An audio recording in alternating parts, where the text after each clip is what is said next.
तसव्वुर करें कि आपको एक ऐसी मुर्गी मिल जाए जो रोज सोने का अंडा देती हो। आप क्या करेंगे? सब्र से अमीर होने का इंतजार करेंगे या रातों रात सब कुछ हासिल करने की कोशिश? ये कहानी एक ऐसे ही आदमी की है जिसके एक लालची फैसले ने उसकी किस्मत हमेशा के लिए बदल दी। एक गांव में करीम नाम का एक गरीब लकड़हारा अपनी बीवी फातिमा के साथ रहता था। वो बहुत मेहनती था और रोज जंगल से लकड़ियां काटकर लाता और शहर में बेच देता। इससे जो थोड़ी बहुत कमाई होती, इसी से उनके घर का चूल्हा जलता था। वो अपनी गुर्बत के बावजूद सब्र और शुक्र के साथ जिंदगी गुजार रहे थे। एक दिन जब करीम जंगल में लकड़ियां काट रहा था, उसे झाड़ियों में एक जख्मी मुर्गी मिली। उसके पर खूबसूरत और सुनहरे थे और वो दर्द से कराह रही थी। करीम का दिल पसीज गया और वो उस मुर्गी को उठाकर अपने घर ले आया। उसने और फातिमा ने मिलकर उसके जख्मों पर मरहम लगाया, उसे दाना पानी दिया और उसकी खूब देखभाल की। कुछ ही दिनों में मुर्गी बिल्कुल ठीक हो गई। वो उनके घर में घुल मिल गई और उनके आंगन में फिरने लगी। एक सुबह जब फातिमा आंगन में झाड़ू दे रही थी तो उसकी नजर मुर्गी के पास पड़ी एक चमकती हुई चीज पर पड़ी। उसने करीब जाकर देखा तो उसकी आंखें हैरत से फटी रह गईं। वो एक खालिस सोने का अंडा था। वो भागी भागी करीम के पास गई और उसे वो अंडा दिखाया। करीम, देखो, ये तो सोने का अंडा है। करीम ने अंडे को हाथ में लिया। वो भारी था और धूप में सोने की तरह चमक रहा था। इसे अपनी आंखों पर यकीन नहीं आ रहा था। ये नामुमकिन है, ये कोई आम अंडा नहीं हो सकता। दोनों ने उसे शहर के सुनार को दिखाने का फैसला किया। सुनार ने अंडे को परखा और तस्दीक की कि ये खालिस सोने का है। उसने उन्हें इसके बदले बहुत सारे पैसे दिए।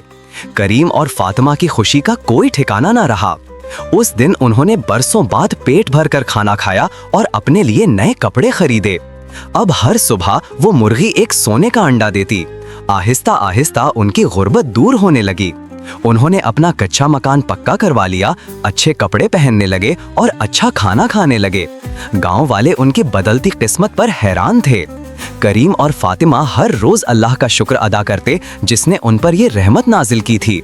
फातिमा अक्सर कहती, करीम, हमें इस नेमत की कदर करनी चाहिए। ये सब इस मुर्गी की बदौलत है। करीम भी इसकी बात से इत्तेफाक करता, लेकिन उसके दिल में कहीं ना कहीं दौलत की हौस बढ़ने लगी थी। जैसे जैसे दिन गुजरते गए, करीम की जिंदगी में आसाइशें बढ़ती गईं। अब उसे लकड़ियां काटने जंगल नहीं जाना पड़ता था। उसने कुछ जमीन खरीद ली थी और उस पर खेती बाड़ी शुरू करवा दी थी।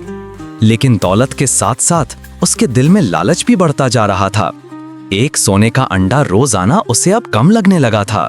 वो सोचता, अगर मैं एक ही दिन में शहर का सबसे अमीर आदमी बन जाऊं तो कैसा हो?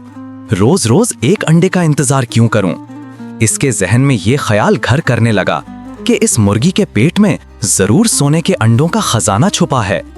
एक शाम वो आंगन में बैठा इसी सोच में गुम था कि फातिमा उसके पास आई।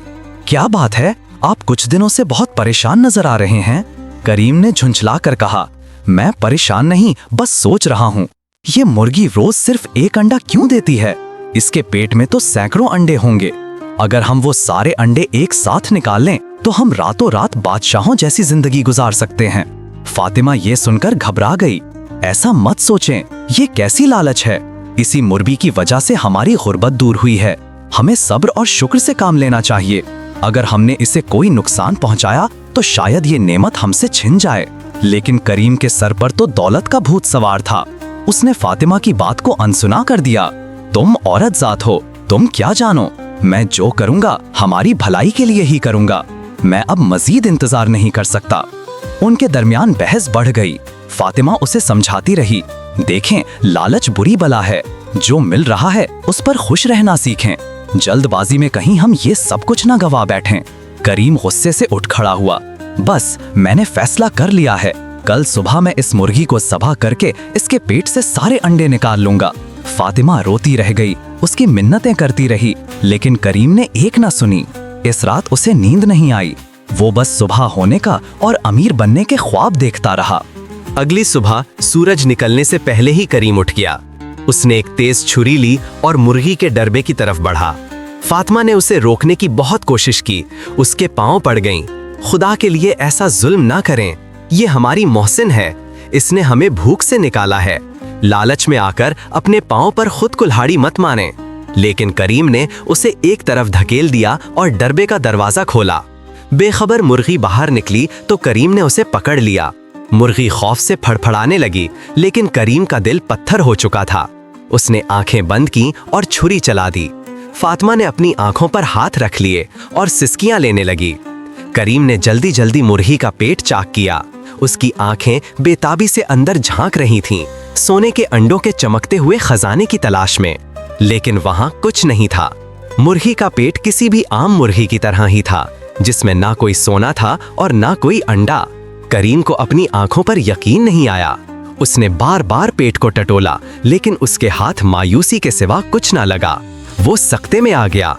उसकी दौलतमंद बनने की उम्मीद, उसका ख्वाब सब एक लम्हे में चकनाचूर हो गया था। उसे फातिमा की बातें याद आने लगीं। उसका सर शर्म और पछतावे से झुक गया। वो जमीन पर बैठ गया और सर पकड़कर रोने लगा। मैंने क्या कर दिया? मैंने अपने ही हाथों अपनी किस्मत को तबाह कर दिया। फातिमा उसके पास आई और बोली, मैंने आपको कितना समझाया था, लेकिन आपकी आंखों पर लालच की पट्टी बंधी थी। इस दिन के बाद उन्हें फिर कभी सोने का अंडा नहीं मिला। उनका जमा किया हुआ पैसा भी आहिस्ता आहिस्ता खत्म हो गया और वो वापस उसी गुर्बत की हालत में आ गए जहां से उन्होंने शुरुआत की थी। लेकिन अब उनकी गुर्बत के साथ पछतावे का बोझ भी शामिल था। अखलाकी सबक। इस कहानी से हमें ये सबक मिलता है कि लालच एक बहुत बुरी बला है। जो कुछ हमारे पास है, हमें उस पर सब्र और शुक्र करना चाहिए, क्योंकि ज्यादा की हवस में इंसान अक्सर वो भी खो देता है जो उसके पास होता है।